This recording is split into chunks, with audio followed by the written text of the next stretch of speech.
মুখে দিলেই মিলিয়ে যাবে এই পিঠা, দুধ সারস পিঠা রেসিপি। তো আজকে আমি তৈরি করে দেখাবো খুব সহজ একটি পিঠার রেসিপি। হাই গাইস, আসসালামু আলাইকুম, welcome back to my channel. কেমন আছো তোমরা সবাই? আশা করছি ভালো আছো। আল্লাহর রহমতে আমি অনেক ভালো আছি। তো গাইস, আজকে আমি তৈরি করে দেখাবো দুধ সারস পিঠার রেসিপি। তো তার জন্য কিন্তু এখানে আমি শুকনো চালের গুঁড়াটা নিয়ে নিছি। তোমরা চাইলে সুজি বা ভেজা চালের গুঁড়াটাকে পানি ইউজ করে তারপরে কিন্তু নিতে পারো। তো তারপরে কিন্তু এখানে আমি অ্যাড করে দিচ্ছি ময়দা। তো ময়দাটা দেওয়ার পরে এখানে আমি অ্যাড করে দিচ্ছি স্বাদ মতো লবণ আর হচ্ছে চিনি। তো মিষ্টিটা যে যেমন খাও তেমনই কিন্তু দিতে পারো। তারপরে কিন্তু শুকনো উপকরণগুলোকে ভালো করে মিক্স করে নেব। আর মিক্স করে নেওয়ার পরে কিন্তু আমি এই ব্যাটারটা তৈরি করে নেব। তো দেখো, তো ব্যাটারটা তৈরি করার জন্য কিন্তু এখানে আমি নিয়ে নিছি লিকুইড দুধ। তোমরা চাইলে কিন্তু গুঁড়া দুধ ইউজ করতে পারো।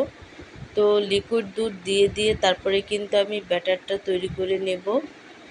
তো ভিডিওটি ফার্স্ট থেকে লাস্ট পর্যন্ত দেখতে থাকো, আশা করছি ভালো লাগবে। আর ভালো লাগলে প্লিজ একটি লাইক আর একটি সাবস্ক্রাইব করে পাশে থাকবে। তো দেখো, আমি কিন্তু লিকুইড দুধ দিয়ে তারপরে কিন্তু ব্যাটারটা তৈরি করে নিচ্ছি। আর এই দুধটা কিন্তু হালকা কুসুম গরম থাকবে। তো দেওয়ার পরে দেখো, ব্যাটারটা কিন্তু একেবারেই রেডি করে নিছি। আর ব্যাটারটা যেহেতু অনেকটা ঘন, আমি পরবর্তীতে এই ব্যাটারে পানি ইউজ করব যাতে আরেকটু পাতলা হয়। তো দেখো, ব্যাটারটা কিন্তু একেবারেই তৈরি হয়ে গেছে। আর একটু রেস্টে রেখে দেব। আর দেখো, রেস্টে রাখার পরে কিন্তু আমি ব্যাটারটাকে একটু ভালোভাবে নেড়েচেড়ে নিচ্ছি। তো নেড়েচেড়ে নেওয়ার পরে কিন্তু এখানে আমি অ্যাড করে দিচ্ছি কোরানো নারকেল। আর এই পিঠায় নারকেলটা ইউজ করলে কিন্তু সবচাইতে বেশি মজাদার হয়। তো নারকেলটা দেওয়ার পরে কিন্তু একটু নেড়েচেড়ে নেব। আর নেওয়ার পরে কিন্তু এখানে আমি অ্যাড করে দিচ্ছি ডিম। আর ডিমটা একটু পরে দিলেই ভালো হয়, রেস্টে যখন রাখবে তখন কিন্তু ডিমটা ইউজ করবে না। দেখা গেছে রেস্টে রাখার সময় একটা গন্ধ স্মেল আসতে পারে আর কি, একটু ভাপিয়ে যায়। তো সেই ক্ষেত্রে যখন নাকি পিঠাটা বেক করবে তখনই কিন্তু এই ডিমটা ইউজ করতে পারো। তারপরে কিন্তু আমি ছোট ছোট বাটি নিয়ে নিছি এই পিঠাগুলো বেক করার জন্য। আর বাটিতে আমি দিয়ে দিছি ঘি। তোমরা চাইলে রেগুলার তেলও ইউজ করতে পারো। তো এই বাটিগুলো আমি ভরে নেব আর কি, ব্যাটারটা দিয়ে তারপরে কিন্তু আমি ভরে নেব। আর ব্যাটারটা কিন্তু পুরোপুরি ভরে দেব না। তো দেখো, বেক করার জন্য কিন্তু একটা হাঁড়ি নিয়ে নিছি। এই হাঁড়িতেই কিন্তু আমি বেক করে নেব।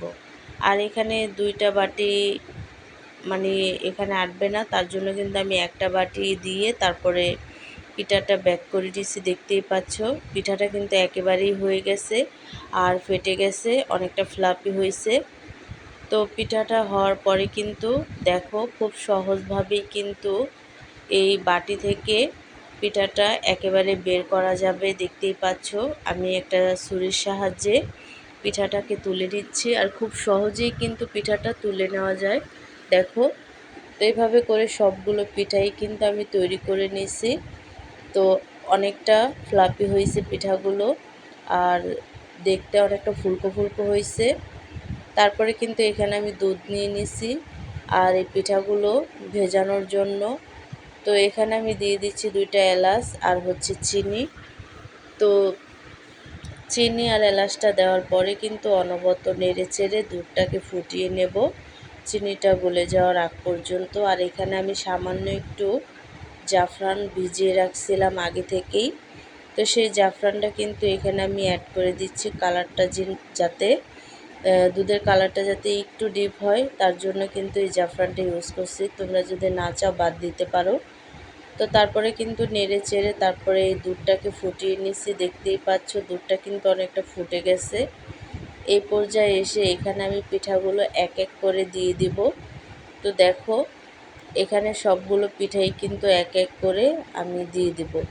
আর এই পিঠাগুলো যখন নাকি ভিজে যাবে, একেবারে টইটুম্বুর হয়ে যাবে, তখন কিন্তু দুধগুলো একেবারেই কমে যাবে। তো দেখো, পিঠাগুলো কিন্তু একেবারেই ভিজে গেছে।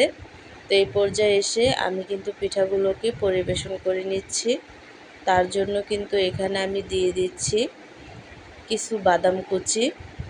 আর পিঠাগুলো কিন্তু একেবারে ফুলে টইটুম্বর হয়ে গেছে, দেখতেই পাচ্ছ কিভাবে পিঠাগুলো ফুলে গেছে আর কতটা সহজভাবে এই পিঠাগুলো তৈরি করা যায়।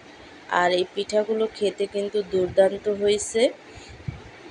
তো তোমরা বাসায় একবার হলেও ট্রাই করবে। এখন যেহেতু হালকা গরম এবং হালকা ঠান্ডা আছে, এই পরিবেশেই কিন্তু এই পিঠাটা তোমরা তো আজকের রেসিপিটা কেমন লাগছে অবশ্যই কিন্তু কমেন্টে জানাবে।